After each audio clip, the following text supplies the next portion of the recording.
মহাভারতের কাহিনী 12। আজ শুনবেন উতঙ্ক উপাখ্যান ও জন্মেজয়ের অশ্বমেধ যজ্ঞ আদি পর্ব। নমস্কার, আমার নাম রঞ্জন। শুনছেন বিশ্বের সর্বশ্রেষ্ঠ মহাকাব্য মহাভারতের কাহিনী। এর আগের 12টি পর্বে শুনেছেন মহাভারতের বিস্ময়কর 31টি কাহিনী। আজ শুনবেন আরও 2টি কাহিনী, উতঙ্ক উপাখ্যান ও জন্মেজয়ের অশ্বমেধ যজ্ঞ। মহাভারতের আদি পর্বে মহর্ষি উতঙ্কের এই অসাধারণ উপাখ্যানটি বর্ণিত হয়েছে। এটি মূলত কঠোর গুরুভক্তি, অলৌকিক পরীক্ষা এবং নাগরাজ তক্ষকের সাথে শত্রুতার এক রোমাঞ্চকর কাহিনী। উতঙ্ক ছিলেন মহর্ষি বেদের অত্যন্ত অনুগত ও প্রিয় শিষ্য। গুরু মহর্ষি বেদ তার শিষ্যদের সততা পরীক্ষা করার জন্য প্রায়ই কঠিন কাজ দিতেন। উতঙ্ক সমস্ত দুঃখ কষ্ট মুখ বুজে সহ্য করে গুরুর প্রতিটি আদেশ নিষ্ঠার সাথে পালন করেন। শিক্ষা শেষে উতঙ্ক গুরুকে দক্ষিণা দিতে চাইলে গুরু তাকে গুরুপত্নীর কাছে পাঠান। গুরুপত্নী আগামী 4 দিনের মধ্যে রাজা পৌষের রানী ক্ষত্রিয়ার পরিহিত দৈব কর্ণকুণ্ডল, কানের দুল 2টি এনে দিতে বলেন। উতঙ্ক রাজা পৌষের কাছে গিয়ে তার প্রার্থনা জানান এবং রাজা তাকে রানীর অন্তঃপুরে যাওয়ার অনুমতি দেন। রানী খুশি হয়ে উতঙ্ককে কুণ্ডল 2টি দান করেন, কিন্তু একটি বিশেষ সতর্কতা দেন।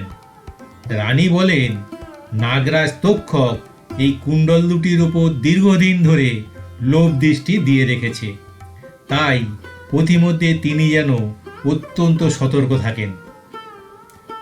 কুণ্ডল 2টি নিয়ে ফেরার পথে উতঙ্ক যখন ক্লান্ত হয়ে এক জলাশয়ের পাশে কুণ্ডল রেখে আহ্নিক পূজা বা জলপান করছিলেন, তখন তক্ষক এক নগ্ন খপনকের ভিক্ষুর ছদ্মবেশে এসে কুণ্ডল 2টি চুরি করে পালায়। চোরকে ধরতে গিয়ে উতঙ্ক দেখেন তক্ষক আসল রূপ ধারণ করে পাতালের এক গর্তে প্রবেশ করছে। উতঙ্ক তখন একটি কাঠি দিয়ে গর্তটি খোঁড়ার চেষ্টা করতে থাকেন, যা দেখে দেবরাজ ইন্দ্র তার বজ্র দিয়ে সাহায্য করেন এবং গর্তটি বিশাল এক সুড়ঙ্গে পরিণত হয়। পাতালপুরীতে প্রবেশ করে উতঙ্ক এক দিব্য অশ্ব এবং তার আরোহীর, যিনি মূলত ইন্দ্রের রূপভেদ, দেখা পান। আরোহীর নির্দেশে উতঙ্ক ঘোড়াটির অপান দেশে মলদ্বারে ফু দিলে সেখান থেকে প্রচণ্ড ধোঁয়া ও আগুন নির্গত হতে থাকে, যা পুরো নাগলোককে ধোঁয়ায় অন্ধ করে দেয়।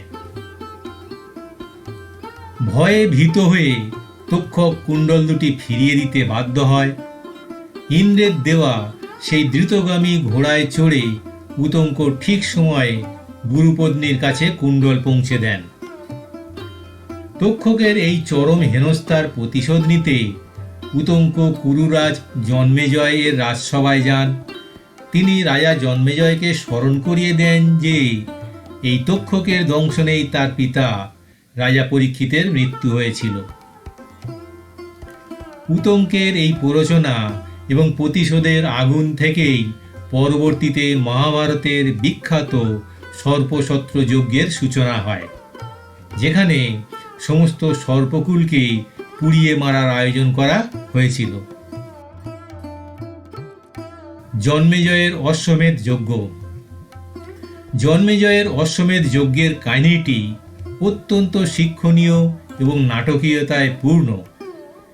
এটি মূলত কাশিরাম দাসের বাংলা মহাভারতে বিস্তারিতভাবে বর্ণিত হয়েছে। রাজা জন্মেজয় তার পিতা রাজা পরীক্ষিতের মৃত্যুর প্রতিশোধ নিতে বিষাক্ত নাগেদের পুড়িয়ে মারার জন্য সর্পসত্র যজ্ঞ করেছিলেন, কিন্তু পরবর্তীকালে কোটি কোটি নিরীহ ও অহিংস সাপ নিধনের কারণে তার মনে গভীর অনুশোচনা ও পাপবোধ জন্মায়। এই নরকবাস ও ব্রহ্ম হত্যার মতো মহাপাপ থেকে মুক্তি পাওয়ার উপায় খুঁজতে তিনি মুনিদের শরণাপন্ন হন। তিনি জানতে পারেন যে তার পূর্বপুরুষ পাণ্ডবরা জ্ঞাতিবদের পাপ থেকে মুক্ত হতে অশ্বমেধ যজ্ঞ করেছিলেন, তাই তিনিও একই যজ্ঞ করার সিদ্ধান্ত নেন। জন্মেজয় যখন অশ্বমেধ যজ্ঞে সংকল্প করেন, তখন পরম শাস্ত্রজ্ঞ মহর্ষি বেদব্যাস তাকে বাধা দেন। ব্যাসদেব বলেন, হে রাজন, বর্তমান কলিযুগে অশ্বমেধ যজ্ঞ করা শাস্ত্রে সম্পূর্ণ নিষিদ্ধ। কলিতে মাংস শ্রাদ্ধ, সন্ন্যাস, গোমেধ ও অশ্বমেধ বর্জিত। এই যজ্ঞ করলে হিতে বিপরীত হতে পারে। কিন্তু অহংকারী ও জেদি রাজা জন্মেজয় ব্যাসদেবের এই নিষেধাজ্ঞা মানতে অস্বীকার করেন এবং নিজের শক্তি বলে যজ্ঞ সফল করার জেদ ধরেন। ক্ষুব্ধ হয়ে ব্যাসদেব সেখান থেকে চলে যান। রাজার আদেশে মহা ধুমধামে যজ্ঞের প্রস্তুতি শুরু হয়। একটি সর্বলক্ষণযুক্ত যজ্ঞের ঘোড়া ছেড়ে দেওয়া হয়। নিয়মানুযায়ী ঘোড়াটি 1 বছর ধরে বিভিন্ন দেশ ভ্রমণ করে এবং রাজা সৈন্যরা সব অঞ্চলের রাজাদের পরাজিত করে হস্তিনাপুরের বশ্যতা স্বীকার করায়। একই সাথে যজ্ঞের নিয়ম মেনে রাজা জন্মেজয় ও তার রানী বপুষ্টমা পুরো 1 বছর অত্যন্ত কঠিন অসিপত্র ব্রত পালন করেন। এই ব্রতের নিয়ম হল, স্বামী স্ত্রী বিছানায় পাশাপাশি শোবেন, কিন্তু মাঝখানে একটি ধারালো তলোয়ার বা অসি রাখা থাকবে এবং কেউ কারো অঙ্গ স্পর্শ করতে পারবেন না। 1 বছর পর চৈত্র মাসের পূর্ণিমা তিথিতে ঘোড়াটি ফিরে এলে যজ্ঞের চূড়ান্ত পর্ব শুরু হয়। কলিযুগে এই যজ্ঞ সফল হলে বেদের বাণী অসত্য প্রমাণিত হবে, এই ভয়ে এবং জন্মেজয়ের পুণ্য নষ্ট করতে দেবরাজ ইন্দ্র যজ্ঞ পণ্ড করার এক কৌশল খাটান। যখন যজ্ঞের ঘোড়াটিকে বলি দেওয়ার জন্য মঞ্চে আনা হয় এবং বলি দেওয়া হয়, তখন ইন্দ্র তার মায়া বলে মৃত ঘোড়ার কাটা মাথার ভেতর প্রবেশ করেন। ইন্দ্রের মায়ায় ঘোড়ার মাথাটি যজ্ঞের মাঝখানেই অলৌকিকভাবে নাচতে শুরু করে। এই অদ্ভুত ও হাস্যকর দৃশ্য দেখে রাজপ্রাসাদের অলিন্দে দাঁড়িয়ে থাকা রানী বপুষ্টমা নিজের হাসি চেপে রাখতে পারেননি এবং তিনি উচ্চস্বরে হেসে ওঠেন। যজ্ঞের মতো পবিত্র ও গম্ভীর অনুষ্ঠানে রানীর এই আচরণকে চরম অপবিত্রতা ও বিঘ্ন হিসেবে গণ্য করা হয়। রানীর হাসির কারণে যজ্ঞের পবিত্রতা নষ্ট হয়ে যায় এবং সম্পূর্ণ যজ্ঞটি পণ্ড বা অসম্পূর্ণ থেকে যায়।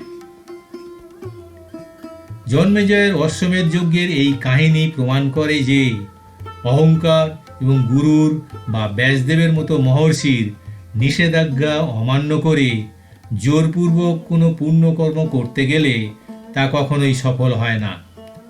নিয়তির লিখন এবং অহংকারের পতনই এই কাহিনীর মূল উপজীব্য। তাহলে দেখতে থাকুন বিশ্বের সর্বশ্রেষ্ঠ মহাকাব্য মহাভারতের বিস্ময়কর ঘটনাবলী, আর সাবস্ক্রাইব করে রাখুন প্লিজ, তাহলে পরের ভিডিওগুলো একের পর এক আপনার কাছে চলে আসবে। ঈশ্বরের অস্তিত্বে বিশ্বাসের পক্ষ থেকে সবাইকে জানাই আন্তরিক নমস্কার।